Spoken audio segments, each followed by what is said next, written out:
దేవుడు ప్రమాణం చేసి ఉన్నాడు, ఆయన మాట తప్పనివాడు. Praise lord. ఇదే మాట ఆయన ప్రమాణం చేశాడు, మాట తప్పనివాడు అనే ఆ మాట 132 కీర్తనలో మనం చూస్తాం, 12వ వచనంలో, 146 కీర్తనలో కూడా చూస్తాం, 6వ వచనంలో.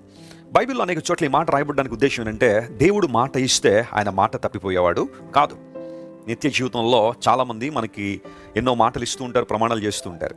కానీ వాటిని నిలబెట్టుకునే సమయానికి వచ్చేసరికి చాలామంది ఫెయిల్ అయిపోతారు. కుటుంబాల్లో ఎంతోమంది స్త్రీలు బాధపడే విషయం ఇదే. నా భర్త అన్న మాట మీద నిలబడ్డండి, ఆ మాట తప్పేస్తున్నాడు. నా భార్య అన్న మాట మీద నిలబట్టలేదండి, తప్పేస్తుందని కొంతమంది బాధపడేవాళ్ళు ఉంటారు.